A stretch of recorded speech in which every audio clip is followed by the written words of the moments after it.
ഞാൻ കമ്പ്യൂട്ടറിലൊന്ന് റെക്കോർഡ് ചെയ്യാൻ വേണ്ടി കമ്പ്യൂട്ടർ കൊടുത്തതാണ്. എനിവേ ജോസ് സാറെ ഇത് റെക്കോർഡ് ചെയ്യുന്നതാണെന്ന് കയ്യെ ടച്ച് ചെയ്യുന്നുണ്ട് സ്ക്രീനിൽ.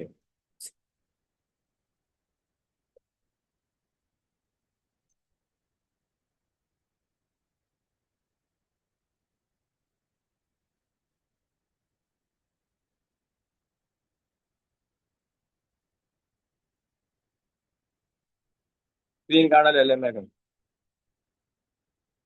സർ കാണാം. ഓക്കെ. അപ്പൊ ഇന്ന് നമ്മൾ സംസാരിക്കുന്ന മെയിൻ ടോപ്പിക്സ് എന്ന് പറയുന്നത് benefit of calcium in human body. അതായത് നമ്മുടെ ശരീരത്തില്, മനുഷ്യ ശരീരത്തില് കാൽസ്യത്തിന്റെ എന്തൊക്കെയാണ് നമുക്ക് ബെനഫിറ്റ്സ് എന്നുള്ളത്.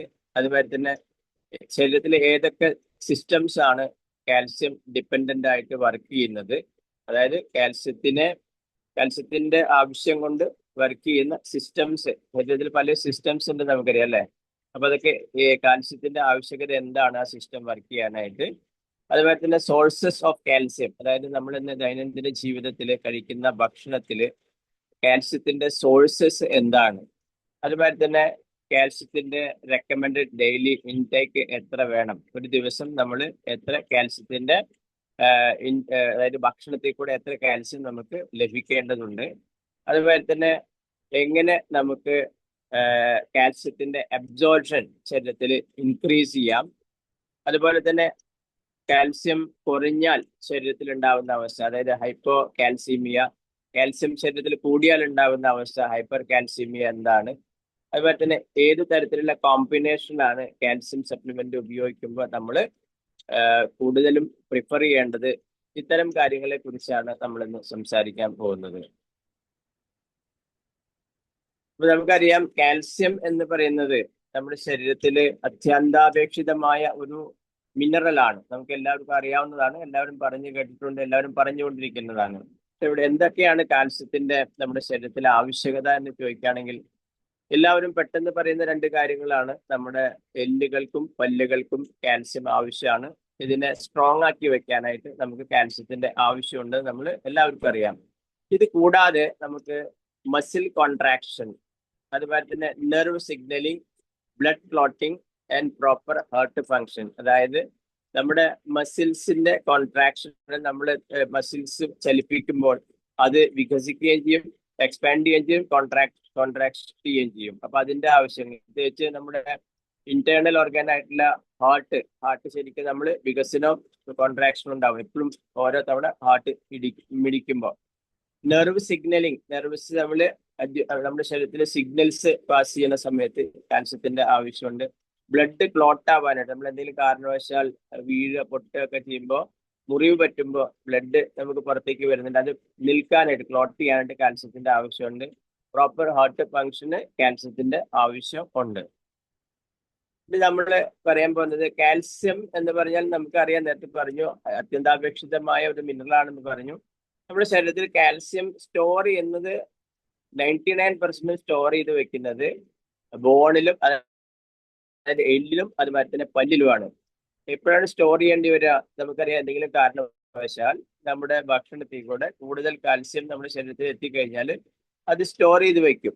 അത് സ്റ്റോർ ചെയ്ത് വെക്കുന്നത് എല്ലുകളിലും പല്ലുകളിലും ഒക്കെയാണ് സ്റ്റോർ ചെയ്ത് വെക്കുന്നത്. അപ്പോൾ എല്ല് എന്ന് പറയുന്നത് കാൽസ്യത്തിന്റെ റിസർവോയർ ആണ്. അതായത് നമുക്കറിയാം, ഇവിടെ വെള്ളത്തിന്റെ റിസർവോയർ, ഇടുക്കിയിലൊക്കെ നമുക്ക് റിസർവോയർ ഉണ്ടല്ലോ, വെള്ളം ഡാമുകളിൽ സ്റ്റോർ ചെയ്യുന്ന പോലെ നമ്മുടെ ശരീരത്തിൽ കാൽസ്യം സ്റ്റോർ ചെയ്യുന്ന റിസർവോയർ ഏതാണെന്ന് ചോദിച്ചാൽ നമ്മുടെ എല്ലുകളാണ്. അതിനുശേഷം നമുക്ക് ആവശ്യമുള്ള സമയത്ത്, ആവശ്യപ്പെടാന്ന് വെച്ചാല് നമ്മുടെ ഭക്ഷണത്തിൽ കൂടെ ദൈനംദിന ജീവിതത്തിൽ നമ്മുടെ ശരീരത്തിന്റെ ആവശ്യമുള്ള പ്രവർത്തനങ്ങൾക്ക് കാൽസ്യം ലഭിക്കാത്തൊരവസ്ഥ വരുമ്പോൾ നമ്മൾ ഈ ശരീരം എന്താ ചെയ്യുക, ഈ സ്റ്റോർ ചെയ്ത റിസർവോയർ ചെയ്ത്, അതായത് എല്ലിന്ന് ഇത് കാൽസ്യം ആവശ്യത്തിന് ഉപയോഗിക്കും. അപ്പൊ കാൽസ്യം എന്ന് പറയുന്നത് നമുക്കറിയാം ബോൺ ഡെവലപ്മെന്റ്, അതായത് എല്ലുകളുടെ വളർച്ചയ്ക്ക് കാൽസ്യം അത്യാവശ്യമാണ്. എല്ലുകളുടെ കേടുപാടുകൾ തീർക്കാൻ, മെയിൻ്റനൻസ് പർപ്പസിന് കാൽസ്യം ആവശ്യമാണ്. കാൽസ്യം ഡെഫിഷ്യൻസി, അതായത് കാൽസ്യത്തിന്റെ പോരായ്മ ശരീരത്തിൽ ഉണ്ടായി കഴിഞ്ഞാൽ ഇത് ഓസ്റ്റിയോപൊറോസിസ് തുടങ്ങിയ അസുഖങ്ങളിലേക്ക് നമ്മളെ നയിക്കാൻ സാധ്യതയുണ്ട്.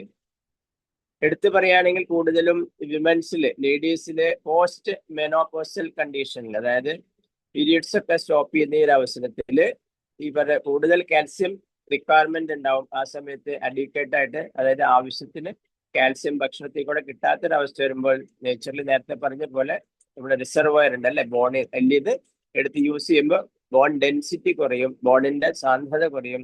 അങ്ങനെ ഓസ്റ്റിയോപൊറോസിസ് എന്ന ഒരു രോഗാവസ്ഥയിലേക്ക് നമുക്ക് എത്തേണ്ടതായിട്ട് വരും. ഇപ്പൊ കാൽസ്യത്തിന്റെ ബെനിഫിറ്റ്സ് എന്തൊക്കെയാണെന്ന് നമ്മൾ നേരത്തെ പറഞ്ഞതിലൂടെ ഇലാബറേറ്റ് ചെയ്തിട്ട് കുറച്ചും ഡീറ്റെയിൽ ആയിട്ട് നമ്മൾ സംസാരിക്കുന്നത്. കാൽസ്യം എന്ന് പറയുന്നത് നമ്മുടെ മസിൽസിന്റെ കോൺട്രാക്ഷനും റിലാക്സേഷനും നമ്മളെ സഹായിക്കുന്നുണ്ട്. അതായത് ഇപ്പോ നമ്മുടെ ശരീരത്തിൽ ഇപ്പൊ നമ്മൾ പറയുകയാണെങ്കിൽ നമ്മുടെ നെർവ്സ് ഉണ്ട് അല്ലെ, നെർവ് സിസ്റ്റം ഉണ്ട്. അപ്പൊ ഇത് എന്താ ചെയ്യുക, നെർവ് സിസ്റ്റം മസിൽസിനെ സ്റ്റിമുലേറ്റ് ചെയ്തുകൊണ്ടിരിക്കും. അപ്പൊ സ്റ്റിമുലേറ്റ് ചെയ്യുമ്പോൾ കാൽസ്യം നമ്മുടെ മസിൽ സെല്ലിൽ നിന്ന് റിലീസ് ആവും. ഈ റിലീസ് ആയി കഴിഞ്ഞാൽ അപ്പൊ പ്രോട്ടീൻ ഉണ്ട് ശരീരത്തിൽ. ഈ പ്രോട്ടീന് മസിലിലുള്ള പ്രോട്ടീന് ഇത് മസിൽസിനെ കോൺട്രാക്ട് ചെയ്യാൻ, അതായത് ചുരുങ്ങാനും, അതേമാതിരി തന്നെ അത് കഴിഞ്ഞ് കുറച്ച് കഴിഞ്ഞാൽ ഈ മസിൽസിൽ നിന്ന് കാൽസ്യം പമ്പ് ചെയ്ത് പുറത്തേക്ക് പോകുമ്പോൾ മസിൽസ് റിലാക്സ് ചെയ്യും. അതായതാണ് നമ്മുടെ കോൺട്രാക്ഷൻ ആൻഡ് എക്സ്പാൻഷൻ വരുന്നത്. അപ്പോൾ ആ ഒരു പ്രോസസ്സിന് നമുക്ക് കാൽസ്യത്തിന്റെ ആവശ്യമുണ്ട്. അപ്പൊ ഈ പ്രോസസ്സ് ഏറ്റവും കൂടുതൽ നടക്കുന്നത് സ്കെലറ്റൽ സിസ്റ്റത്തിലും അതുപോലെ തന്നെ ഹാർട്ട് മസിലും. സ്കെലറ്റൽ സിസ്റ്റം നമ്മൾ അറിയാലോ, സ്കെലറ്റൽ എന്താണെന്ന് നമുക്കറിയാം. ഹാർട്ട് മസിൽസിന്റെ ആണ് ഇത് കൂടുതൽ ആവശ്യം. എന്തിനാ വെച്ചാൽ പ്രോപ്പർ നമ്മുടെ ശരീരത്തിൽ നമ്മുടെ മൂവ്മെന്റ്സ്, അത് സ്കെലറ്റൽ സിസ്റ്റത്തിന് എന്തിനാണ് ആവശ്യം എന്ന് ചോദിച്ചാൽ കാൽസ്യം നമ്മുടെ മൂവ്മെന്റ്സ് ഉണ്ടല്ലോ, ഇരിക്കുക, നടക്കുക, ഇതിനൊക്കെ മൂവ്മെന്റ്സിന് ആവശ്യം. അതുമാതിരി തന്നെ കാർഡിയാക് ഫങ്ഷൻ പ്രോപ്പറായിട്ട് നടക്കാനും നമുക്ക് കാൽസ്യത്തിന്റെ ആവശ്യമുണ്ട്. ഈ എക്സ്പാൻഷൻ കോൺട്രാക്ഷൻ ആണ് അവിടെ നടക്കുന്നത്. അതുമാതിരി തന്നെ ഒരു മിനിറ്റ്,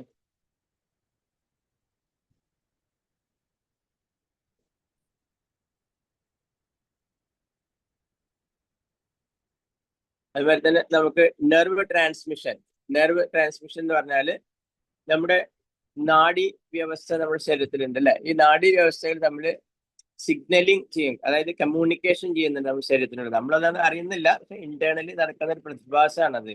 അപ്പൊ ഈ സിഗ്നലിങ്ങിന് അതായത് ഈ കാൽസ്യത്തിന്റെ ആവശ്യമുണ്ട്. അതായത് നമ്മുടെ തലച്ചോറും അതുപോലെ തന്നെ മറ്റ് ശരീരഭാഗങ്ങളും ആണ് ഈ ആശയവിനിമയം നടത്തിക്കൊണ്ടിരിക്കുന്നത്. അപ്പൊ ഇതിന് ഈ സിഗ്നലിംഗ് പ്രോപ്പറായിട്ട് നടക്കണമെങ്കിൽ, നമുക്ക് ഈ കമ്മ്യൂണിക്കേഷൻ പ്രോപ്പറായിട്ട് നടക്കണമെങ്കിൽ നമുക്ക് നമ്മുടെ ശരീരത്തിൽ അഡിക്വേറ്റ് ആയിട്ട് അതിൽ ആവശ്യത്തിന് കാൽസ്യം കൊടുത്തേ തീരൂ.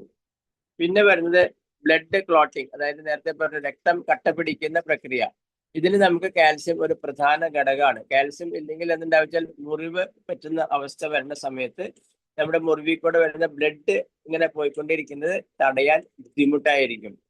അപ്പൊ ഒന്ന് ആലോചിച്ച് നോക്കുക അല്ലെ. നമുക്കറിയാം, നമ്മള് അവിചാരിതമായിട്ട് എന്തെങ്കിലുമൊക്കെ ആക്സിഡന്റ് ഒക്കെ സംഭവിക്കുന്ന സമയത്ത്, ഏത് ടൈപ്പ് ഓഫ് ആക്സിഡന്റ് ആവാം. ഇപ്പൊ നമുക്ക് വീട്ടിൽ തന്നെ ആക്സിഡന്റ് വരാം, അല്ലെ ചിലപ്പോൾ നമ്മൾ കത്തിയെടുത്ത് മുറിക്കുമ്പോൾ ഭക്ഷണം ഇതൊക്കെ പച്ചക്കറിയൊക്കെ മുറിക്കുന്ന സമയത്ത്, അല്ലെങ്കിൽ നമ്മൾ ഏതെങ്കിലും തരത്തിലുള്ള ആക്സിഡൻസ് ഒക്കെ വരുമ്പോൾ മുറിവ് ഉണ്ടാവുന്നുണ്ട്. ഈ മുറിവിൽ നിന്ന് വരുന്ന ബ്ലഡ് ക്ലോട്ട് ആവുന്ന ഒരു പ്രതിഭാസത്തിന് നമ്മുടെ ഈ കാൽസ്യം ഒരു പ്രധാന പങ്ക് വഹിക്കുന്നുണ്ട്. ഓക്കെ, അപ്പോൾ അതുകൊണ്ട് ഇതിന് നമുക്ക് പ്രോപ്പറായിട്ട് കാൽസ്യത്തിന്റെ എക്സസീവ് ആയിട്ടുള്ള ബ്ലീഡിങ് ഒഴിവാക്കാനായിട്ട്. ഓക്കെ, പിന്നെ നമുക്ക് വരുന്നത് കാർഡിയോവസ്കുലർ ഹെൽത്ത് ആണ്. കാർഡിയോവസ്കുലർ ഹെൽത്തിൽ നമ്മുടെ ഹൃദയപേശികളുടെ സങ്കോചം നിയന്ത്രിക്കാനായിട്ട് നമുക്ക്, അതുപോലെ തന്നെ ഹൃദയത്തിന്റെ പ്രവർത്തനത്തിനെ കറക്റ്റ് ചെയ്യാനായിട്ട് നമുക്ക് ഈ കാൽസ്യത്തിന്റെ ആവശ്യമുണ്ട്. രക്തക്കുഴലുകൾക്ക് ചുറ്റുമുള്ള ഈ പേശികളുണ്ട്, ഇതിനെ വിശ്രമിക്കാൻ സഹായിക്കണമെങ്കിൽ നമുക്ക് അഡീക്വേറ്റ് ആയിട്ട് കാൽസ്യം നമുക്ക് കിട്ടണം. അതുപോലെ തന്നെ ബ്ലഡ് പ്രഷർ കുറയ്ക്കാനായിട്ട്, അതുപോലെ ഓവറോൾ ആയിട്ട് കാർഡിയോവാസ്കുലർ സിസ്റ്റത്തിനൊക്കെ കാൽസ്യത്തിന്റെ ആവശ്യകത ശരീരത്തിൽ ഉണ്ട്. ഡൈജഷൻ നമുക്ക് എന്താ ആവശ്യം? ഡൈജഷന് നമുക്ക് കാൽസ്യം ശരിക്കും നമ്മുടെ ശരീരത്തിന്റെ നമ്മൾ ഭക്ഷണത്തിൽ കൂടെ നമ്മൾ കാൽസ്യം ചെല്ലുമ്പോൾ അല്ലെങ്കിൽ സപ്ലിമെന്റ് ആയിട്ട് എടുക്കുമ്പോൾ കാൽസ്യം അബ്സോർബ് ചെയ്യുന്നത് സ്മോൾ ഇൻഡസ്ട്രീസ് ആണ്, അതായത് ചെറുകുടലിലാണ് കാൽസ്യം അബ്സോർപ്ഷൻ നടക്കുന്നത്. അപ്പൊ ഈ അബ്സോർപ്ഷൻ സമയത്ത് സ്റ്റൊമക് ആസിഡ്സ് വേണം ശരീരത്തിൽ. സ്റ്റൊമക് ആസിഡ്സ് ഈ കാൽസ്യം അയണായിട്ട് വിഘടിപ്പിച്ചിട്ടാണ് ഇത് നമ്മുടെ ശരീരത്തിൽ വളരെ സിമ്പിൾ ആയിട്ട് അബ്സോർപ്ഷൻ നടക്കുന്നത്. ഈ ഒരു പ്രോസസ്സ് നടക്കാനായിട്ട് നമുക്ക് വിറ്റാമിൻ ഡിയുടെ ആവശ്യമുണ്ട്. അപ്പൊ ഇതിനാണ് നമ്മൾ കാൽസ്യം സപ്ലിമെന്റ്സിലൊക്കെ വിറ്റാമിൻ ഡി ആഡ് ചെയ്യുന്നത്. നമ്മൾ കേട്ടിട്ടുണ്ടാവും, ശരീരത്തിൽ വിറ്റാമിൻ ഡി ഉണ്ടെങ്കിൽ മാത്രമാണ് പ്രോപ്പറായിട്ട് കാൽസ്യത്തിന്റെ അബ്സോർപ്ഷൻ ഉണ്ടാവുള്ളൂ. അതായത് അബ്സോർപ്ഷൻ എൻഹാൻസർ ആയിട്ട് നമുക്ക് വിറ്റാമിൻ ഡി ഇതിന് ആവശ്യമുണ്ട്. അപ്പൊ ഡൈജഷൻ പ്രോസസ്സിൽ നമുക്ക് ഈ പറഞ്ഞ കാൽസ്യത്തിന്റെ പ്രസൻസ് ആവശ്യമുണ്ട്. അതായത് അടുത്ത ഒരു സംഭവം വരുന്നത് വെച്ചാല് മസിൽ കോൺട്രാക്ഷൻ. നേരത്തെ പറഞ്ഞത് തന്നെയാണ് പിന്നീട്. അതായത് നമ്മുടെ ഇത് ഇൻഡസ്ട്രിയൽ സിസ്റ്റത്തിൽ വരുന്നതാണ്. അതായത് നമ്മുടെ ദഹന വ്യവസ്ഥയിലും മസിൽസ് കോൺട്രാക്ഷൻ ഉണ്ട്. ദഹന വ്യവസ്ഥയിൽ നമുക്ക് മസിൽ കോൺട്രാക്ഷൻ ഉണ്ട്. അതായത് ദഹനനാളത്തിന്റെ പേശികളുടെ സങ്കോചം, ഇതിന് കാൽസ്യം അത്യാവശ്യമാണ്. ഇത് ഇല്ലെങ്കിലത്തെ അവസ്ഥ എന്താ വെച്ചാൽ നമുക്ക് മലബന്ധം പോലുള്ള പ്രശ്നങ്ങൾ ഉണ്ടാകാനുള്ള സാധ്യതയുണ്ട്. അതായത് നമ്മുടെ ഇൻഡസ്ട്രിയലിൽ, അല്ലെങ്കിൽ ശരീരത്തിന്റെ ഇൻഡസ്ട്രിയൽ സിസ്റ്റത്തിലുള്ള സ്റ്റൊമക്കിലുള്ള ഈ പേശികളുടെ സങ്കോചം കറക്റ്റായിട്ട് നടന്നില്ലെങ്കിൽ പ്രോപ്പറായിട്ട് ബൗൾ മൂവ്മെന്റ് നടക്കില്ല. മലബന്ധം പോലുള്ള പ്രശ്നങ്ങൾ ഉണ്ടാവാനുള്ള സാധ്യതയുണ്ട്.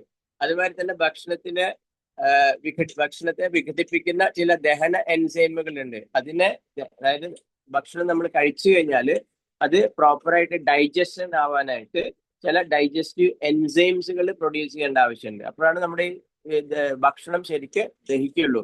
അപ്പൊ ഇങ്ങനെയുള്ള എൻസൈംസിനെ ശരീരം ഉണ്ടാക്കാനായിട്ട് കാൽസ്യത്തിന്റെ ആവശ്യം ഉണ്ട് എന്നാണ് പറയുന്നത്. ഓക്കെ, അടുത്തത് എന്താണ്? Enzymes activation.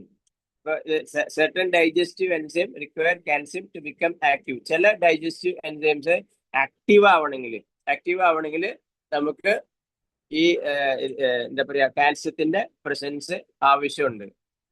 ഓക്കെ, അതല്ലെങ്കിൽ എന്തുണ്ടാവുക വെച്ചാല് ദഹനക്കേടുമായി ഉള്ള പ്രശ്നങ്ങൾ വരാനുള്ള സാധ്യതയുണ്ട്. അതായത് ഈ എൻസൈം പ്രോപ്പറായിട്ട് വർക്ക് ചെയ്തില്ലെങ്കിൽ, സഫിഷ്യന്റ് കാൽസ്യം ഇല്ലെങ്കിൽ, അതായത് ചില സമയത്ത് നമുക്ക് ഡൈജഷനെ ഡിസ്റ്റർബ് ചെയ്യാനുള്ള സാധ്യത ഉണ്ട്. ഇതുപോലെ തന്നെ സ്റ്റൊമക് ആസിഡ് റെഗുലേഷൻ. അതായത് സ്റ്റൊമക് ആസിഡിന്റെ കുറയാ, ഇപ്പൊ നമുക്കറിയാം ആസിഡിറ്റി ഒക്കെ കൂടല്ലേ. സ്റ്റൊമക് ആസിഡ് കൂടിക്കഴിഞ്ഞാൽ അതിനെ റെഗുലേറ്റ് ചെയ്യാനായിട്ട് നമുക്ക് ഈ പറഞ്ഞ കാൽസ്യത്തിന്റെ ആവശ്യമുണ്ട്. ഓക്കെ, സ്മൂത്ത് ആയിട്ടുള്ള ഡൈജഷൻ. അതുപോലെ തന്നെ സ്റ്റൊമക്കിന്റെ ലൈനിങ് ഉണ്ട്. നമുക്കറിയാം സ്റ്റൊമക്കിന്റെ ഉള്ളില് ലൈനിങ് ഉണ്ട്. അപ്പൊ നമുക്കറിയാം ഈ പാത്തോജൻസ് ശരീരത്തെ അറ്റാക്ക് ചെയ്യുന്ന രണ്ട് വഴികളാണ്. ഒന്ന് നമ്മുടെ റെസ്പിറേറ്ററി സിസ്റ്റം, അതായത് ശ്വാസകോശം. അടുത്തതാണ് നമ്മുടെ സ്റ്റൊമക്ക്. ഈ സ്റ്റൊമക്കിന്റെ ലൈനിങ് സ്ട്രോങ് ആക്കി വെക്കാനും അതുപോലെ തന്നെ ഹാർംഫുൾ ആയിട്ടുള്ള ബാക്ടീരിയനെ പ്രൊട്ടക്ട് ചെയ്യാനും ഒക്കെ ഈ പറഞ്ഞ ലൈനിങ് സ്ട്രോങ് ആക്കി വെക്കണം. അപ്പൊ ഇതിന് കാൽസ്യത്തിന്റെ ആവശ്യമുണ്ട്. ഈ പറയുന്ന കാര്യങ്ങളിൽ ഇപ്പൊ ഈ ലൈനിങ് സ്ട്രോങ് ആക്കി വെക്കാൻ കാൽസ്യം ഒരു ആവശ്യമാണെന്ന് മാത്രമേ ഉള്ളൂ. കാൽസ്യം മാത്രമല്ല, വേറെ പല കാര്യങ്ങളും കൂടി അതിനാവശ്യമുണ്ട്. ഇപ്പൊ ഇന്ന് നമ്മൾ സംസാരിക്കുന്ന വിഷയം കാൽസ്യത്തിന്റെ ടോപ്പിക് ആയതുകൊണ്ട് ആ കാൽസ്യത്തിന്റെ ആവശ്യകതയെ കുറിച്ച് നമ്മൾ സംസാരിക്കുന്നത്. അപ്പൊ ഹാർംഫുൾ ആയിട്ടുള്ള ബാക്ടീരിയ പ്രൊട്ടക്ട് ചെയ്യാനായിട്ട് സ്റ്റൊമക് ലൈനിങ്ങിൽ വെച്ച് പ്രൊട്ടക്ട് ചെയ്ത് തടുത്ത് നിർത്താനായിട്ട് കാൽസ്യത്തിന്റെ ആവശ്യമുണ്ട്. പിന്നെ മറ്റ് റോൾസ് എന്താ വെച്ചാൽ കാൽസ്യം ചില ഹോർമോൺ റിലീസ് ചെയ്യാനായിട്ട്, ശരീരത്തിൽ ചില ഹോർമോൺ റിലീസ് ചെയ്യാനായിട്ട് സപ്പോർട്ട് ചെയ്യുന്നുണ്ട്. കൊളസ്ട്രോൾ ലെവലില് മെയിൻറ്റെയിൻ ചെയ്യാനായിട്ട് കാൽസ്യം ഒരു പങ്ക് വഹിക്കുന്നുണ്ട്. അതുമാതിരി തന്നെ പ്രഗ്നൻസി സമയത്ത് വരുന്ന ഒരു അവസ്ഥയുണ്ട്, അതിനെ കൺട്രോൾ ചെയ്യാനായിട്ട് പ്രീ എക്ലാംപ്സിയ എന്ന ഒരു കണ്ടീഷൻ ഉണ്ട് പ്രഗ്നൻസി സമയത്ത്. ഇതിനെ റിസ്ക് കുറയ്ക്കാനായിട്ട് കാൽസ്യത്തിന്റെ ആവശ്യമുണ്ട്. മെഡിക്കൽ ടേമിലേക്ക് പോകണ്ട, ഞാൻ പറഞ്ഞു എന്ന് മാത്രമേ ഉള്ളൂ. അപ്പോൾ വളരെ സമ്മറി ആയിട്ട് പറയുകയാണെങ്കിൽ നമ്മുടെ ശരീരത്തിൽ വളരെ അത്യന്താപേക്ഷിതമായ ഒരു മിനറലാണ് കാൽസ്യം. മൾട്ടി ഫങ്ഷൻ ചെയ്യുന്ന ഒരു മിനറലാണ്. അതായത് നേരത്തെ തുടക്കത്തിൽ പറഞ്ഞ സ്കെലറ്റൽ ഇന്റഗ്രിറ്റി, അതായത് നമ്മുടെ ശരീരത്തിന്റെ മൂവ്മെന്റ്സിനെ സഹായിക്കാൻ. നമുക്കറിയാം അസ്ഥികളും അതുപോലെ തന്നെ പേശികളും ഒക്കെയാണ് ഇതിന് വേണ്ടത്. അപ്പോൾ നേരത്തെ തുടക്കത്തിൽ പറഞ്ഞു ആ മസിൽ മൂവ്മെന്റ് കറക്റ്റ് ചെയ്യാനായിട്ട്, നെർവൽസിന്റെ കമ്മ്യൂണിക്കേഷൻ കറക്റ്റ് ചെയ്യാനായിട്ട്, ബ്ലഡ് ക്ലോട്ട് ചെയ്യാനായിട്ട് പ്രോപ്പറായിട്ട്, ഡൈജഷൻ പ്രോപ്പറാക്കി വെക്കാൻ, കാർഡിയോവാസ്കുലർ സിസ്റ്റം ഹൃദയത്തിന്റെ ഫങ്ഷനിങ് പെർഫെക്റ്റ് ആക്കി വെക്കാൻ, ഇത്തരം കാര്യങ്ങൾക്കൊക്കെ നമുക്ക് കാൽസ്യത്തിന്റെ ആവശ്യമുണ്ട്. കാൽസ്യത്തിന്റെ കൂടെ സഫീഷ്യന്റ് ആയിട്ട് വിറ്റാമിൻ ഡി കൂടി കിട്ടിക്കഴിഞ്ഞാലാണ് ഈ പറഞ്ഞ അബ്സോർഷൻ കറക്റ്റായിട്ട് ശരീരത്തിൽ ഉണ്ടാകുകയുള്ളൂ. അതുമാതിരി തന്നെ മറ്റ് ക്രോണിക് ആയിട്ടുള്ള ഹെൽത്ത് കണ്ടീഷനെ പ്രിവെന്റ് ചെയ്യാനും സാധിക്കുള്ളൂ. ഇനി കാൽസ്യം എവിടുന്നൊക്കെയാണ് നമുക്ക് കിട്ടുക? നമ്മൾ ഇന്നത്തെ ക്വസ്റ്റ്യൻ എന്തായിരുന്നു? നമുക്ക് കാൽസ്യത്തിന്റെ സപ്ലിമെന്റേഷൻ ആവശ്യമുണ്ടെന്നായിരുന്നു നമ്മുടെ ക്വസ്റ്റ്യൻ ആയിരുന്നു, അല്ലേ? അപ്പൊ സാധാരണ നമ്മളെ സംബന്ധിച്ച് നമ്മുടെ ഫുഡ് ഹാബിറ്റ്സ് എന്താണെന്ന് നമ്മൾ തന്നെ നമുക്ക് അറിയുള്ളൂ. അപ്പോൾ ഈ കാൽസ്യം റെക്കമെൻഡ് ചെയ്യുന്ന വെൽനസ് കോച്ചുകളായാലും ആരായാലും അവർക്കറിയില്ല നിങ്ങളുടെ ഭക്ഷണ രീതി എന്താണെന്ന്. അപ്പൊ സ്വയം നിങ്ങൾ വിചിന്തനം ചെയ്യേണ്ട കാര്യമാണ് നമ്മുടെ ഭക്ഷണ രീതി എന്താണെന്നല്ലേ. അപ്പൊ നമുക്ക് നോക്കാം എന്തൊക്കെ സോഴ്സിൽ കൂടെയാണ് നമ്മുടെ ശരീരത്തിന് കാൽസ്യം ലഭിക്കുക എന്നുള്ളത് നമുക്ക് നോക്കാം അല്ലെ. മെയിൻ ആയിട്ട് വരുന്നത് ഡയറി പ്രൊഡക്ട്സ് ആണ്. ഡയറി പ്രൊഡക്റ്റിൽ കാൽസ്യം ഉണ്ട്. ലീഫി വെജിറ്റബിൾസിൽ നമുക്ക് കാൽസ്യം കിട്ടുന്നുണ്ട്. അതുപോലെ തന്നെ സീഡ്സ്, വിത്തുകള്, അതുപോലെ തന്നെ നട്ട്സ്, അതുപോലെ തന്നെ ഫോർട്ടിഫൈഡ് ആയിട്ടുള്ള ചില ഫുഡുകളിൽ കാൽസ്യം ആഡ് ചെയ്തിട്ട് ഇത് പല മാനുഫാക്ചറേഴ്സും മാർക്കറ്റിൽ ഇറക്കുന്നുണ്ട്. ഫോർട്ടിഫൈഡ് ഫുഡ്സ്, അതായത് മിൽക്കിന്റെ ചില ഡ്രിങ്ക്സുകൾ ഉണ്ടാക്കുമ്പോൾ, അതേപോലെ ചില ചില ഡ്രിങ്ക്സ്, പല തരത്തിലുള്ള ജ്യൂസുകളിലൊക്കെ ഇത് ആഡ് ചെയ്തിട്ട് കാൽസ്യം ഇന്ന് മാർക്കറ്റിൽ ഇറക്കുന്നുണ്ട്. അപ്പൊ അതൊക്കെ അതിൽ നിന്നൊക്കെയാണ് നമ്മൾ അതൊക്കെ കുടിക്കുന്നവർക്കാണ് നമുക്ക് ഈ കിട്ടുന്നത്. അപ്പൊ ഇന്നത് കുടിക്കണം എന്നല്ല ഞാൻ പറയുന്നുണ്ട്, ശരീരത്തിന് കിട്ടുന്ന വഴികളാണ് നമ്മൾ സംസാരിക്കുന്നത്. അതുപോലെ തന്നെ ചില സീ ഫുഡുകൾ, അതായത് മത്സ്യ വിഭവങ്ങള് നമ്മുടെ ശരീരത്തിൽ കാൽസ്യത്തിന്റെ സോഴ്സ് ലഭിക്കുന്നുണ്ട്. അപ്പൊ അതിന് നമ്മൾ എടുത്തു പറയുകയാണെങ്കിൽ നമ്മൾ ആദ്യത്തെ ഒരു കാറ്റഗറി എന്താണ്? Milk and milk product, dairy പ്രൊഡക്റ്റുകൾ. അതിൽ പാലുണ്ട്, ചീസ് ഉണ്ട്, യോഗട്ട് ഉണ്ട്. നമുക്കറിയില്ല നമ്മുടെ വീട്ടിൽ ആരൊക്കെ ചീസ് ഉപയോഗിക്കുന്നുണ്ട് ഡെയിലി, ആരൊക്കെ പാല് ഡെയിലി കഴിക്കുന്നുണ്ട്, അല്ലെങ്കിൽ യോഗട്ട് ആരൊക്കെ കഴിക്കുന്നുണ്ട് എനിക്കറിയില്ല. നിങ്ങൾക്ക് അറിയാം ആരൊക്കെ കഴിക്കുന്നുണ്ട് അല്ലേ. അപ്പോൾ അങ്ങനെ കഴിക്കുന്ന ആളുകൾക്ക് വിറ്റാമിൻ സി ഭക്ഷണത്തിൽ കൂടെ കിട്ടാനുള്ള സാധ്യതയുണ്ട്. എന്നാൽ അവിടെയുള്ള പ്രശ്നം എന്താ വെച്ചാല്, ഇപ്പൊ നമ്മൾ ഒരു 100 ഗ്രാം പ്രോസസ്ഡ് ചീസൊക്കെ നമ്മൾ പട്ടിക്ക് കഴിക്കുകയാണെങ്കിൽ, ഒരു ദിവസം കഴിക്കുകയാണെങ്കിൽ നമുക്ക് കിട്ടുന്ന എത്ര 343 mg കാൽസ്യം അതിൽ നിന്ന് ലഭിക്കാനുള്ള സാധ്യതയുള്ളത്. അതിൽ തന്നെ ഹാർഡ് ആയിട്ടുള്ള ചീസ് വരുന്നുണ്ട്. അതിൽ ഒരു 100 ഗ്രാമിൽ നമുക്ക് കിട്ടാവുന്നത് 700 മുതൽ 1150 mg ആണ് കിട്ടാൻ സാധ്യതയുള്ളത്. അതുപോലെ തന്നെ പനീർ വിഭവങ്ങളിൽ നമ്മളിന്ന് പല ആളുകള്, പ്രത്യേകിച്ച് നോർത്ത് ഇന്ത്യൻസ് ആണെങ്കിൽ ഇപ്പൊ നമ്മുടെ മലയാളികൾ പനീർ വിഭവങ്ങൾ കഴിക്കുന്നുണ്ട്. അപ്പൊ അതിലൊക്കെ നമുക്ക് കിട്ടുന്നത് ഏകദേശം ഒരു 100 ഗ്രാം എടുത്തു കഴിഞ്ഞാൽ അതിൽ 200 മുതൽ 450 mg ആണ് കാൽസ്യം കിട്ടുന്നത്. പക്ഷെ ഇവിടെയുള്ള പ്രശ്നം എന്താണെന്ന് വെച്ച് കഴിഞ്ഞാല്, ഇത് നമ്മുടെ ശരീരത്തിൽ അബ്സോർപ്ഷൻ ചെയ്ത് വരുമ്പോൾ ഏകദേശം ഇതിന്റെ 30 മുതൽ 40% നമുക്ക് ശരീരത്തിലേക്ക് ആഗിരണം ചെയ്യപ്പെടുള്ളൂ. അതുപോലെ തന്നെ യോഗട്ട് നമ്മൾ കഴിക്കുകയാണെങ്കിൽ, യോഗട്ട് തന്നെ ഇപ്പൊ തൈരുമായി അനുബന്ധപ്പെട്ട പല രീതിയിൽ ഇപ്പൊ ഫ്ലേവേർഡ് ഒക്കെ മാർക്കറ്റിൽ കിട്ടുന്നുണ്ട്. അപ്പൊ ഈ യോഗട്ടിൽ ഏകദേശം 140 മുതൽ 190 mg കാൽസ്യം ആണ് ഉള്ളത്. നമ്മൾ കഴിക്കുന്ന ഇലക്കറികൾ എന്ന് പറഞ്ഞാൽ ഇപ്പൊ നമുക്ക് ചില ഇല വർഗത്തിൽപ്പെട്ട ക്യാബേജ് ഉണ്ട്, ഇല വർഗത്തിൽപ്പെട്ട ക്യാബേജ്. അതുമാതിരി തന്നെ നമ്മുടെ പാലക്ക്, പിന്നെ സ്പിനാച്ചുമാരിലെ ഇലക്കറികളിലൊക്കെ നമുക്ക് ഇത് കാൽസ്യം നമുക്ക് ഇപ്പൊ പറയുന്ന ഈ പറഞ്ഞ കാര്യങ്ങളുണ്ടല്ലോ, ഇതിൽ നമുക്ക് കൂടുതൽ കാൽസ്യം സോഴ്സ് ഉണ്ടെന്നാണ് ഞാൻ ഉദ്ദേശിച്ചത്. എന്നാൽ മറ്റു ഭക്ഷണത്തിൽ കാൽസ്യം ഇല്ല എന്നല്ല, നമുക്ക് കൂടുതൽ കാൽസ്യം കിട്ടാനുള്ള സോഴ്സ് ഒക്കെയാണ് ഇപ്പൊ നമ്മൾ പറയുന്നത്. മറ്റു പല ഭക്ഷണങ്ങളിലും നമുക്ക് കാൽസ്യം ഉണ്ട്, പക്ഷെ ഏറ്റവും കൂടുതൽ കാൽസ്യം ലഭിക്കാവുന്ന കാര്യങ്ങളാണ് നമ്മൾ സംസാരിക്കുന്നത്. അത് എന്തിനാണ് അത് പറയാൻ കാരണം വെച്ചാല്, നിങ്ങളുടെ ശരീരത്തിൽ ആവശ്യത്തിലുള്ള കാൽസ്യം കിട്ടുന്നുണ്ടോ എന്ന് നമുക്ക് അനലൈസ് ചെയ്യാൻ വേണ്ടിയിട്ടാണ്. അതായത് നിങ്ങൾ തന്നെ സ്വയം വിചിന്തനം ചെയ്യാൻ വേണ്ടിയിട്ടാണ് ഏത് രൂപത്തിലൊക്കെ കാൽസ്യം നമുക്ക് കിട്ടുമെന്ന് നമ്മൾ സംസാരിക്കുന്നത്. ഇപ്പൊ ഇല ക്യാബേജില് ഹൈ കാൽസ്യം ഉണ്ട്, പക്ഷെ അതിൽ ലോ ഓക്സിലേറ്റ് ഉള്ളൂ. ഏകദേശം 150 mg ആണ് കാൽസ്യം ലഭിക്കുക 100 ഗ്രാമില്. അതിന്റെ അബ്സോർപ്ഷൻ വരുന്നത് 40% അബ്സോർപ്ഷൻ വരുള്ളൂ. പാലക്കിലാണെങ്കിൽ അവിടെ ഓക്സിലേറ്റ് അടക്കമാണ് കാൽസ്യം വരുന്നത്. അപ്പൊ അതിന്റെ ബയോ അവൈലബിലിറ്റി, അതായത് അബ്സോർപ്ഷൻ വളരെ കുറവായിരിക്കും. ഏകദേശം 1 കിലോ ഒക്കെ കഴിക്കുകയാണെങ്കിലാണ് 100 mg നമുക്ക് കിട്ടുക കാൽസ്യം എന്ന് പറയുന്നത്. അതിന് ഓൺലി 5% ഈ ഓക്സിലേറ്റ് കാരണം നമുക്ക് ശരീരത്തിൽ അബ്സോർപ്ഷൻ നടക്കുള്ളൂ. ഇനി നമുക്ക് ചിലതരം വിത്തുകളുണ്ട്, അതായത് സെസാമിൻ, എള്ള്, അതുമാതിരി ചിയാ സീഡ്, അല്ലെങ്കിൽ ഈ ബദാം, ഇതൊക്കെ നട്ട്സിൽ വരുന്ന അതേമാതിരി ഇതിലൊക്കെ എങ്ങനെയാ, ഇതിലൊക്കെ കാൽസ്യം ഉണ്ട്. പക്ഷെ നമ്മൾ എള്ള് പറയുകയാണെങ്കിൽ, നമ്മൾ 100 ഗ്രാം എള്ള് കഴിച്ചാൽ നമുക്ക് കിട്ടുന്നത് 975 mg കാൽസ്യം ആണ്. പക്ഷെ അതിന്റെ അബ്സോർപ്ഷൻ എത്രയാണ് നോക്കൂ, 5 മുതൽ 7% ഇതിന്റെ അബ്സോർപ്ഷൻ. അതായത് 970 നമ്മൾ 1000 എടുക്കുകയാണെങ്കിൽ തന്നെ 1000ന്റെ 5% എത്രയുണ്ട് നോക്കൂ, അത്രയാണ് നമുക്ക് അബ്സോർപ്ഷൻ കിട്ടുള്ളൂ. 10% 100, 5% തന്നെ 50 അല്ലെ, 50 mg ആണ് അതിന് അബ്സോർപ്ഷൻ വരുന്നുള്ളൂ. അതുപോലെ തന്നെ ചിയാ സീഡിൽ നമുക്ക് ഇപ്പൊ ചിയാ സീഡ് എന്താണെന്ന് നിങ്ങൾക്ക് അറിയാമെന്ന് വിചാരിക്കുന്നു, എല്ലാവരും വെൽനസിന്റെ അറിയാം. അപ്പൊ അതിന് നമുക്ക് കിട്ടുന്നത് 631 mg ആണ്. അതിലും അബ്സോർപ്ഷൻ 10 to 20% അബ്സോർപ്ഷൻ ശരീരത്തിലേക്ക് വരുന്നുള്ളൂ. പിന്നെ നമ്മൾ സ്ഥിരം നമ്മൾ ഭക്ഷണത്തിൽ ഉൾപ്പെടുത്തുന്ന ലെഗ്യൂംസ്, അതേപോലെ ടോഫു, അതില് ലെഗ്യൂംസിൽ വരുന്നതാണ് നമ്മൾ പയറ് വർഗ്ഗങ്ങള് വരുന്ന കാൽസ്യം നമുക്ക് കിട്ടുന്നുണ്ട്. പക്ഷെ അത് കുക്ക് ചെയ്ത് വരുമ്പോൾ അതിന് നമുക്ക് കിട്ടുന്ന 100 ഗ്രാമിൽ കിട്ടുന്നത് ഏകദേശം 20 മുതൽ 100 mg കാൽസ്യമാണ് നമുക്ക് കുക്ക് ചെയ്ത് വരുമ്പോൾ കിട്ടുക ഈ ലെഗ്യൂംസിൽ നിന്നൊക്കെ. പിന്നെ ടോഫുല് ഇതിനോട് കൂടുതൽ കാൽസ്യം ഉണ്ട്. ടോഫു എന്ന് പറഞ്ഞാൽ സോയാബീനൊക്കെ എടുക്കുന്നതാണ് ടോഫു അത് വരുന്നത്. അപ്പൊ അത് ഇതിനോട് കൂടുതൽ കാൽസ്യം ഉണ്ട്. പിന്നെ ചില മത്സ്യ വിഭവങ്ങളില് നമുക്ക് കാൽസ്യം ഉണ്ട്. പക്ഷെ അത് എല്ല് ഭക്ഷിക്കുമ്പോഴാണ് കൂടുതൽ കാൽസ്യം നമുക്ക് കിട്ടുന്നത്. മത്സ്യത്തിന്റെ എല്ലിലാണ് കൂടുതൽ കാൽസ്യം ഉള്ളത്. അപ്പൊ നമ്മൾ നോക്കുകയാണെങ്കിൽ ഏകദേശം 100 ഗ്രാം ഒക്കെ മത്സ്യം കഴിക്കുകയാണെങ്കിൽ അവിടെ 325 mg കാൽസ്യം കിട്ടുന്നതാണ് പറയുന്നത്. അതിന്റെ കൂടെ നമുക്ക് ഒമേഗ 3യും വിറ്റാമിൻ ഡി ഒക്കെ കിട്ടാനുള്ള സാധ്യതയുണ്ട്. പിന്നെയാണ് ഫോർട്ടിഫൈഡ് ഫുഡ്സിന്റെ കാര്യം ഞാൻ പറഞ്ഞു. ഫോർട്ടിഫൈഡ് ഫുഡ്സ് എന്ന് പറഞ്ഞാൽ നമ്മൾ ഈ almond milk, soya milk, oats milk ഒക്കെ മാർക്കറ്റിൽ കിട്ടുന്നുണ്ട്. പക്ഷെ അതിൽ അവർ വിറ്റാമിൻ ഡി കൂടി ആഡ് ചെയ്തിട്ടാണ് അവർ തരുന്നത്. എന്ന് വെച്ചാൽ ബെറ്റർ അബ്സോർപ്ഷൻ കിട്ടാറുണ്ട്. അപ്പൊ അങ്ങനെയൊക്കെ നമുക്ക് കാൽസ്യം കിട്ടാനുള്ള സാധ്യതകളുണ്ട്.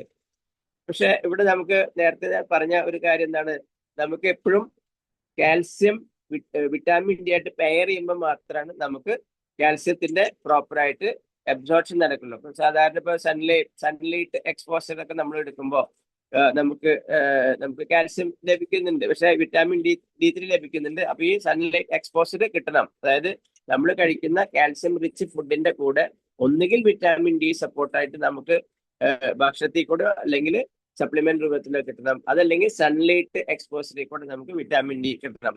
അപ്പൊ അഗെയിൻ വിറ്റാമിൻ ഡി കിട്ടുമ്പോൾ കാൽസ്യം അബ്സോർപ്ഷൻ നടക്കുന്നുണ്ട്. പിന്നെ വിറ്റാമിൻ ഡി സിന്തസിസ് നമ്മളൊക്കെ പഠിച്ചിട്ടുണ്ട്. നമ്മുടെ ശരീരത്തിൽ ഒമേഗ 3 ഫാറ്റി ആസിഡും വേണം എന്ന് നമ്മൾ അറിയാം നമുക്ക്, അല്ലെ. ഇനി ഇവിടെ നമുക്ക് വരുന്നത് പ്ലാന്റ് ബേസ് ആയിട്ടുള്ള പല തരത്തിലുള്ള നമ്മൾ ഇതൊക്കെ കഴിക്കുന്നുണ്ട്, ഡെയിലി ഡയറ്റ്സിലൊക്കെ കഴിക്കുന്നുണ്ട്. പക്ഷെ ഇതെല്ലാം അബ്സോർബ് ആവണമെങ്കിൽ ഈ പറഞ്ഞ വിറ്റാമിൻ ഡിയുടെ പ്രസൻസ് ശരീരത്തിൽ ഉണ്ടാവണം എന്നാണ് പറയുന്നത്. ഇനി നമ്മൾ സാധാരണ ഒരു അഡൽട്ട് ആയിട്ടുള്ള ഒരാളെ സംബന്ധിച്ച് പറയുകയാണെങ്കിൽ നമുക്ക് മെയിലിന് ഏകദേശം 1000 mg കാൽസ്യമാണ് നമ്മൾ ഡെയിലി റെക്കമെൻഡഡ് ഡെയിലി അലവൻസ് വരുന്നത്. ഫീമെയിൽസിന് 1200 വരെയൊക്കെ നമുക്ക് പോകാം. പിന്നെ പ്രത്യേകിച്ച് ഫീമെയിൽസ് ഞാൻ പറഞ്ഞു പോസ്റ്റ് മെനോപോസൽ കണ്ടീഷനിലൊക്കെയാണ് കാൽസ്യത്തിന്റെ റിക്വയർമെന്റ് കൂടുന്നത്. അപ്പൊ ഓൾഡർ അഡൽട്സിന്റെ കാര്യമാണ് നമ്മൾ പറയുന്നത്. പിന്നെ വളരുന്ന കുട്ടികൾക്കും കാൽസ്യം കൂടുതൽ ആവശ്യമുണ്ട്. 1200 1400 ഒക്കെ വളരുന്ന കുട്ടികൾക്കും കാൽസ്യത്തിന്റെ ആവശ്യം വരുന്നുണ്ട്. നമ്മളിപ്പോ സംസാരിക്കുന്ന കോമൺ ആയിട്ടുള്ള കാര്യമാണ്. അപ്പൊ ഏകദേശം 1000 mg കാൽസ്യം ആണ് നമുക്ക് ഭക്ഷണത്തിൽ കൂടെ ലഭിക്കേണ്ടത് ഒരു അഡൽട്ടിനെ സംബന്ധിച്ച്. പുരുഷന്മാരെ സംബന്ധിച്ച് സ്ത്രീകൾക്ക് 1200 നമ്മൾ സംസാരിക്കുമ്പോൾ ഞാൻ നേരത്തെ പറഞ്ഞ ഭക്ഷണ രീതി, അതായത് നമുക്ക് ഏതൊക്കെ സോഴ്സ് ആണ് ഭക്ഷണത്തിൽ കൂടെ കിട്ടാവുന്ന സോഴ്സ് ഞാൻ പറഞ്ഞു, അല്ലെ. ആ സോഴ്സുകള് നിങ്ങൾ സ്ഥിരം നിങ്ങളുടെ ഭക്ഷണത്തിൽ ഉണ്ടോ എന്ന് നിങ്ങളൊന്ന് ചിന്തിക്കാം. അതായത് നേരത്തെ പറഞ്ഞ നട്ട്സ് ആയിട്ടോ നമ്മുടെ മത്സ്യവിഭവങ്ങളോ അല്ലെങ്കിൽ ആ പറഞ്ഞ സാധനങ്ങളൊക്കെ നമ്മൾ സ്ഥിരം ഡെയിലി ഭക്ഷണത്തിൽ കഴിക്കുന്നുണ്ടോ ഇല്ലയോ എന്ന് എന്നേക്കാൾ കൂടുതൽ നിങ്ങൾക്കാണ് അറിയുന്നത്, അല്ലെ. നിങ്ങളത് ചിന്തിക്കുക. അപ്പൊ ഞാൻ പറഞ്ഞാൽ ഇപ്പൊ കാൽസ്യം ഡെഫിഷ്യൻസി ഒക്കെ ടെസ്റ്റ് ചെയ്ത് നോക്കുമ്പോൾ എങ്ങനെയാ വെച്ചാൽ നമുക്ക് കാൽസ്യത്തിന്റെ ബ്ലഡിൽ കാണുന്നത് നോർമൽ ലെവൽ എന്ന് പറഞ്ഞാൽ 10 mg ആണ്. അപ്പൊ അതിൽ കുറയുകയാണെങ്കിൽ അല്ലെങ്കിൽ കൂടുകയോ എന്തൊക്കെ വരാം. അത്തരം അവസ്ഥ വരുമ്പോഴാണ് ഹൈപ്പോ അല്ലെങ്കിൽ ഹൈപ്പർ കാൽസീമിയ എന്ന് പറഞ്ഞ അവസ്ഥ വരുന്നത്. അപ്പൊ ഹൈപ്പർ കാൽസീമിയ എന്ന് പറഞ്ഞാല് ഹൈപ്പോ കാൽസീമിയ ഒരു മിനിറ്റ് സോറി ഹൈപ്പർ കാൽസീമിയ എന്ന് പറയുന്ന കണ്ടീഷൻ എന്താണ്? Condition character abnormality high level of calcium. നമ്മുടെ ശരീരത്തിൽ കാൽസ്യം കൂടി കഴിയുമ്പോൾ വരുമ്പോഴാണ് ഹൈപ്പർ കാൽസീമിയ വരുന്നത്. അപ്പൊ അവിടെ വരുന്ന പ്രശ്നം എന്താണ്? നെർവസ് സിസ്റ്റം അണ്ടർ ആക്റ്റീവ് ആവും. നമ്മുടെ നെർവസ് സിസ്റ്റം അണ്ടർ ആക്റ്റീവ് ആവും. അതുമാതിരി തന്നെ എന്താ പറയാ, ടോട്ടൽ നമുക്ക് വിശപ്പില്ലായ്മ, ടോട്ടൽ കൺഫ്യൂഷൻ വരിക. അതുമാതിരി തന്നെ ചിലപ്പോൾ സിവിയർ കേസിലൊക്കെ കൂടിക്കഴിഞ്ഞാൽ കോമ സ്റ്റേജ് ഒക്കെ വരാനുള്ള സാധ്യതയുണ്ട്. എന്നാൽ നമ്മൾ കുറഞ്ഞ കണ്ടീഷൻ ആണെങ്കിൽ ഹൈപ്പോ കാൽസീമിയ ആണെങ്കിൽ കൂടിയ അവസ്ഥ ഞാൻ പറഞ്ഞു, കൂടിയ അവസ്ഥ മെജോറിറ്റി ആൾക്കാർക്കും വരാനുള്ള സാധ്യത ഇല്ലാതെ തന്നെ വേണമെങ്കിൽ പറയാം. എന്താ വെച്ചാൽ നമുക്കൊക്കെ ഭക്ഷണത്തിൽ കൂടെ കാൽസ്യം കൊണ്ട് പരിമിതമായിട്ട് മാത്രമേ ലഭിക്കുന്നുള്ളൂ. പക്ഷെ ഹൈപ്പോ കാൽസീമിയ എന്ന് പറഞ്ഞാൽ കാൽസ്യം കുറഞ്ഞ അവസ്ഥയാണ് പറഞ്ഞത്. അതായത് അബ്നോർമാലിറ്റി, ലോ ലെവൽ കാൽസ്യം നമ്മുടെ ശരീരത്തിൽ ഉണ്ടെങ്കിൽ അതിന്റെ പ്രശ്നങ്ങൾ എന്തൊക്കെയാ വെച്ചാല് നമ്മുടെ ശരീരത്തിന്റെ പല സിസ്റ്റങ്ങള് നമുക്കറിയാം. 13ഓളം സിസ്റ്റംസ് ടോട്ടൽ ഉണ്ട്. അതില് 11 സിസ്റ്റമാണ് വളരെ എന്താ പറയാ വളരെ സീരിയസ് ആയിട്ടുള്ള കാര്യങ്ങൾ ചെയ്യുന്നത്. അപ്പൊ ആ സിസ്റ്റത്തിന്റെ പ്രവർത്തനങ്ങളെ ബാധിക്കാനുള്ള സാധ്യതയുണ്ട് കാൽസ്യം നമ്മുടെ ശരീരത്തിൽ കുറയുകയാണെങ്കിൽ. പ്രത്യേകിച്ച് ശരീരത്തിന്റെ സർക്കുലേഷൻ കുറയാനുള്ള സാധ്യതയുണ്ട്. മസിൽസിന്റെ എക്സ്പാൻഷൻ, കോൺട്രാക്ഷൻ, നെർവ്സിന്റെ കമ്മ്യൂണിക്കേഷൻ, ബോണിന്റെ ഡെൻസിറ്റി അതിന് ഫ്രൈജിൽ ആവുക. അതായത് ബോണിന് സ്ട്രെങ്ത് ഇല്ലെങ്കിൽ ചുമ്മാ ഒന്ന് തെന്നി വീഴുമ്പോഴേക്കും ആൾക്കാരുടെ ബോണിന് ഫ്രാക്ചർ വരുന്നതൊക്കെ കാണാണ്ട് നമ്മൾ, അല്ലെ? ബോൺ ഡെൻസിറ്റിയിലെ കാൽസ്യം അവരുടെ ശരീരത്തിൽ പ്രോപ്പറായിട്ട് കഴിക്കാത്തതിന്റെ അവസ്ഥയാണ്. ഇതൊരു ദിവസം കൊണ്ട് വരുന്ന കാര്യമല്ല കേട്ടോ. നമ്മള് നെഗ്ലിജൻസ്, അതായത് നമ്മുടെയൊക്കെ പ്രശ്നം എന്താ വെച്ചാല് എന്തെങ്കിലും ഒരു രോഗാവസ്ഥ വരുമ്പോഴാണ് നമ്മുടെ മനസ്സിൽ എന്താ പറയാ സ്പാർക്ക് ഉള്ളൂ, അതായത് ബോധം വരുള്ളൂ എന്ന് പറയില്ലേ. അപ്പൊ അതുവരെ പലരും ചിലപ്പോൾ നമ്മളോട് പറയുന്നുണ്ട് കാൽസ്യം നമുക്ക് അത്യാവശ്യമാണെന്നൊക്കെ പറയുമ്പോൾ നമ്മൾ അത് ചിലപ്പോൾ ചെവി കൊള്ളാൻ നിൽക്കില്ല. പക്ഷെ നമുക്ക് പ്രശ്നങ്ങൾ വരുമ്പോൾ എന്തുണ്ടാവും? അപ്പൊ നമ്മൾ വളരെ സീരിയസ് ആവും. അപ്പൊ നമ്മൾ എന്ത് വില കൊടുത്തും അതിനെ തീർക്കാനായിട്ട് നോക്കും. അപ്പൊ ഞാൻ പറഞ്ഞത് ലോങ് ടൈം, കുറെ വർഷങ്ങളായിട്ട് ശരീരത്തിലേക്ക് കാൽസ്യം കിട്ടാത്ത ഒരു അവസ്ഥ വരുമ്പോൾ കാൽസ്യം ഡെഫിഷ്യൻസി വരും. അത് എപ്പോഴാണ് വരിക? ആദ്യം നമ്മുടെ റിസർവയർ ഉണ്ട് ശരീരത്തില്, അല്ലെ? എല്ലിന്നൊക്കെ കിട്ടാവുന്നതൊക്കെ വലിച്ചെടുത്ത് പിന്നെ ഡെഫിഷ്യൻസികൾ വന്ന് കൂടി വരുമ്പോഴാണ്. അതുകൊണ്ടാണ് പെട്ടെന്നൊന്നും ഫീൽ ചെയ്യില്ല. ചിലപ്പോൾ വളരെ സമയം എടുത്തിട്ടൊക്കെയാണ് നമുക്ക് ഈ പ്രശ്നങ്ങൾ സ്റ്റാർട്ട് ചെയ്യുക. തുടക്കത്തിൽ അഡ്ജസ്റ്റ് ചെയ്ത് പോകും ശരീരം. ഓക്കെ. അപ്പോ ഇത്തരം കുറവ് വരുമ്പോൾ നമുക്കൊന്ന് ചിന്തിച്ചു നോക്കാം. നമ്മുടെ സർക്കുലേഷൻ സിസ്റ്റം എഫക്ട് ചെയ്താലുള്ള അവസ്ഥ, അല്ലെങ്കിൽ മസിൽ ഡാമേജ് വന്നാലുള്ള അവസ്ഥ, നെർവ്സിന് കമ്മ്യൂണിക്കേഷൻ കറക്റ്റ് ഇല്ലാത്ത അവസ്ഥ. ചില സമയത്തൊക്കെ നമ്മൾ നെർവ്സ് കമ്മ്യൂണിക്കേഷൻ പ്രോപ്പർ ചെയ്തില്ലെങ്കിൽ നമുക്ക് സെൻസിറ്റിവിറ്റി ഉണ്ടാവില്ല. ചിലപ്പോ പല പ്രശ്നങ്ങളുണ്ട്. നെർവ്സ് കമ്മ്യൂണിക്കേഷൻ ചെയ്തില്ലെങ്കിൽ പല പ്രശ്നങ്ങളും ഉണ്ടാവാൻ സാധ്യതയുണ്ട്, അല്ലെ? അതേമാതിരി തന്നെ അവിചാരിതമായിട്ട് എന്തെങ്കിലുമൊക്കെ ആക്സിഡന്റ് വന്നു കഴിഞ്ഞാൽ ബ്ലഡ് ക്ലോട്ട് ആവാത്തൊരവസ്ഥയൊക്കെ വരിക. അതുമാതിരി തന്നെ എന്താ പറയാ, നമ്മുടെ ഹാർട്ട് ബീറ്റില് റിതം മാറുക. അത് മനസ്സിലായോ? അതേമാതിരി നമുക്ക് എന്താ വെച്ചാല് പ്രോപ്പർ ആയിട്ടുള്ള മസിൽസിന്റെ എക്സ്പാൻഷൻ, കോൺട്രാക്ഷൻ ഒക്കെ ഇല്ലാത്തൊരവസ്ഥ വരിക. ഇതെല്ലാം പ്രശ്നം. അതേമാതിരി ബോൺ ഡെൻസിറ്റി കുറയുമ്പോൾ പെട്ടെന്ന് ഫ്രാക്ചർ വരാനുള്ള അവസ്ഥ വരിക. ഇതൊക്കെ ഹൈപ്പോ കാൽസ്യമി, അതായത് കാൽസ്യത്തിന്റെ കുറവ് ശരീരത്തിൽ ഉണ്ടാകുമ്പോഴാണ് നമുക്ക് വരുന്നത്. ഓക്കെ. അതേമാതിരി തന്നെ പല തരത്തിലുള്ള ഹോർമോണൽ ഇംബാലൻസ് ഒക്കെ വരാനുള്ള സാധ്യതയുണ്ട്. ഓക്കെ. അപ്പൊ ഇതെല്ലാം പ്രശ്നം എന്താ വെച്ചാല് നമ്മുടെ ലോങ് ടൈം ആയിട്ട് കാൽസ്യത്തിന്റെ ഡെഫിഷ്യൻസി വരുമ്പോഴാണ് നമുക്ക് സിംറ്റം വരുള്ളൂ. ഒരു സുപ്രഭാതത്തിൽ വരേണ്ട കാര്യങ്ങൾ നമ്മൾ പറയുന്നത്.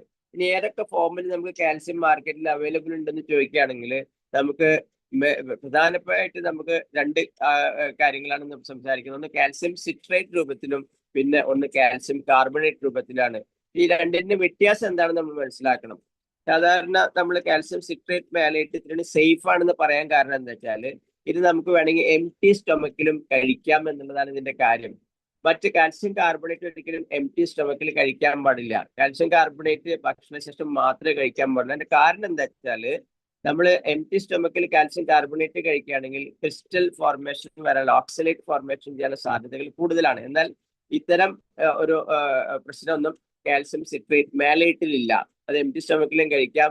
അത് മാത്രമല്ല അബ്സോർപ്ഷൻ 27% ബെറ്റർ ആണ്.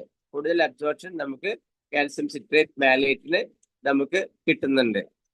ഇനി നമ്മൾ ഇവിടെ പറയാൻ പോകുന്നത് പൈസസുമായി ബന്ധപ്പെട്ടിട്ട് നമ്മളിന്ന് സംസാരിക്കുന്നത്, നമ്മുടെ കമ്പനി പൈസസ് വെൽനസ് കമ്പനി നമുക്ക് നല്ലൊരു കാൽസ്യം സപ്ലിമെന്റ് തന്നിട്ടുണ്ട്. ഈ കാൽസ്യം സപ്ലിമെന്റിന്റെ പ്രത്യേകത എന്താണ്? ഞാൻ ലാസ്റ്റ് പറഞ്ഞൊരു കാര്യമാണ്. അതായത് കാൽസ്യം സിട്രേറ്റ് മേലേറ്റ് ആണ് ഇതിൽ ആഡ് ചെയ്തിരിക്കുന്നത്. ഇതിൽ 1000 mg കാൽസ്യം സിട്രേറ്റ് മേലേറ്റ് ആണ് ആഡ് ചെയ്തിരിക്കുന്നത്. അപ്പൊ ഇതില് നമുക്ക് നമുക്ക് ശരിക്കും വരുന്നത് ഇതില് ഈക്വൽ ടു എലിമെന്റൽ കാൽസ്യം എന്ന് പറയുന്നത് 400 mg എലിമെന്റൽ കാൽസ്യത്തിന് ഈക്വൽ ആണ് ഈ 1000 mg കാൽസ്യം സിട്രേറ്റ് മേലേറ്റ്. അപ്പൊ ഇതിന്റെ കൂടെ നമ്മൾ മെഗ്നീഷ്യം ഓക്സൈഡ് 66 mg ഇതിൽ ആഡ് ചെയ്തിട്ടുണ്ട്. അതായത് ഈക്വൽ ടു മെഗ്നീഷ്യത്തിന്റെ പ്രസൻസ് കിട്ടാനായിട്ട് മെഗ്നീഷ്യം ഓക്സൈഡ് ആഡ് ചെയ്തിട്ടുണ്ട് 66 mg. Zinc sulphate equivalent to zinc 10 mg zinc. Manganese chloride 4 mg equivalent to manganese plus vitamin D3 400 IU. നമ്മൾ നേരത്തെ സംസാരിച്ച വിഷയത്തിൽ നിങ്ങൾ പല കാര്യങ്ങൾ കേട്ടിട്ടുണ്ടാവും. അതായത് അതിനൊന്നുകൂടി കോറിലേറ്റ് ചെയ്ത് നമുക്ക് നോക്കാം. ഒന്ന്, കാൽസ്യം സിട്രേറ്റ് മാലേറ്റിന്റെ ബെനിഫിറ്റ് നമ്മൾ പറഞ്ഞു. കാൽസ്യം സിട്രേറ്റ് മാലേറ്റ് കുറച്ചുകൂടി സേഫർ സൈഡ് ആയിട്ടുള്ള കാൽസ്യം ആണ്. ശരീരത്തിൽ ക്രിസ്റ്റലൈസേഷൻ വരില്ല. എന്താണ് ക്രിസ്റ്റലൈസേഷൻ? അല്ല, ഓക്സലേറ്റ് ഫോം ചെയ്യില്ല. ഓക്സലേറ്റ് ഫോം ചെയ്താലുള്ള പ്രശ്നം എന്താണ്? നമുക്ക് കിഡ്നി സ്റ്റോണോ അല്ലെങ്കിൽ ബ്ലഡ് സ്ട്രീമിലൊക്കെ ഓക്സലേറ്റ് ഫോം ചെയ്താൽ അതിന്റെ ഭവിഷ്യത്തിൽ നമുക്കറിയാം അല്ലെ, ബ്ലഡ് സ്ട്രീമിലൊക്കെ ഓക്സിലേറ്റ് കാൽസ്യം ക്രിസ്റ്റലൊക്കെ വരാണെങ്കിൽ അറ്റാക്ക് ഒക്കെ വരാനുള്ള സാധ്യത വരാം. കിഡ്നിയിൽ വരുന്ന കിഡ്നി സ്റ്റോൺസ് അത്തരമായ പ്രശ്നങ്ങൾ വരാം.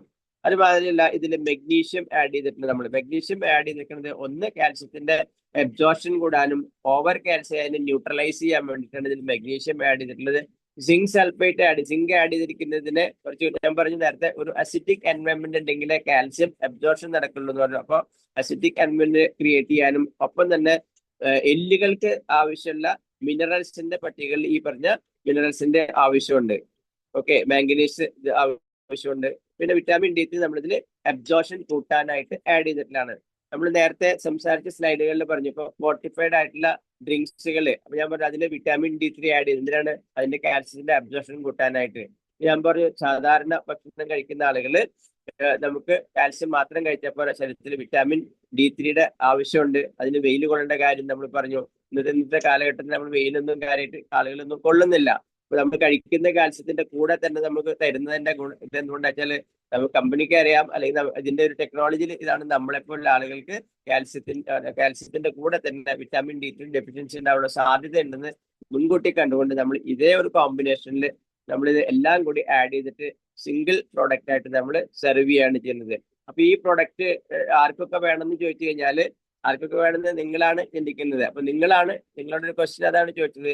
നിങ്ങൾക്ക് നിങ്ങളുടെ ശരീരത്തിന്റെ കാൽസ്യത്തിന്റെ റിക്വയർമെന്റ് ഫുൾഫിൽ ചെയ്യാൻ പറ്റുന്നില്ലെങ്കിൽ, അല്ലെ നമ്മുടെ ഡെയിലി ദൈനംദിന ജീവിതത്തിൽ നമ്മൾ കഴിക്കുന്ന ഭക്ഷണത്തിന് നമുക്ക് കോമ്പൻസേറ്റ് ചെയ്യാൻ പറ്റുന്നുണ്ടോ ഇല്ലയോ എന്നുള്ളത് നിങ്ങളോട് ചോദിക്കുക. ബിക്കോസ് നിങ്ങൾക്ക് മാത്രമാണ് നിങ്ങളുടെ ഡയറ്റ് അറിയുള്ളൂ. അപ്പോൾ അവിടെ ചോദ്യം എന്താണ്, 1000 mg കാൽസ്യം ഒരു ദിവസം നിങ്ങളുടെ ഭക്ഷണത്തിൽ കിട്ടുന്നുണ്ടോ? ഇതാണ് ക്വസ്റ്റ്യൻ. ഇത് കിട്ടുന്നില്ലെങ്കിൽ എന്ത് വേണം, കിട്ടുന്നില്ലെങ്കിൽ എന്താ വേണ്ടത് നിങ്ങൾ തന്നെ ചിന്തിക്കേണ്ടത്. അപ്പോൾ കോണ്ടാക്ട് അവർ wellness coach for the person who invited your for today's session. ഇന്നത്തെ സെഷന് ആരാണോ നിങ്ങളെ വിളിച്ചിട്ട് ആ വെൽനസ് കോച്ചുമായി ബന്ധപ്പെടുക, അവരുമായി ബന്ധപ്പെട്ടാൽ ഈ കാൽസ്യത്തെ കുറിച്ച് നമ്മൾ കൂടുതൽ നിങ്ങൾക്ക് അറിയാം. If you don't want to suffer from ഇതാണ് കാൽസ്യം ഡെഫിഷ്യൻസി. കാൽസ്യം ഡെഫിഷ്യൻസിയുമായി ബന്ധപ്പെട്ട് വരുന്ന കുറച്ച് കാര്യങ്ങൾ ഞാനിപ്പോൾ സ്ക്രീനിൽ ഇട്ടിട്ടുണ്ട്. എന്താണ്, muscle cramps, numbness and tingling, കൈവിരലിലൊക്കെ തരിപ്പ് വരിക, അല്ലെങ്കിൽ അങ്ങനെയുള്ള കാര്യങ്ങള്, ഫാറ്റിഗ് ആൻഡ് വീക്ക്നെസ്, ക്ഷീണം അല്ലെങ്കിൽ വീക്ക്നെസ് വരാ, അല്ലെങ്കിൽ പല്ലുകള് വീക്കായിട്ടുള്ള പല്ലുകള്, അതായത് പല്ലുമ്മ കേടുവരിക, എല്ലുമ്മ വരുന്ന വേദനകള്, അതുമാതിരി തന്നെ ഓസ്റ്റിയോപൊറോസിസ്, അതുമാതിരി തന്നെ നഖത്തിന് വരുന്ന പ്രശ്നം, ബ്രിട്ടിൽ നെയിൽസ്, നഖത്തിന് വരുന്ന പ്രശ്നങ്ങള്, അതുമാതിരി തന്നെ ചിൽഡ്രൻസിലാണെങ്കിൽ പുവർ ഗ്രോത്ത്, അതുമാതിരി ഇറഗുലർ ആയിട്ടുള്ള ഹാർട്ട് ബീറ്റ്,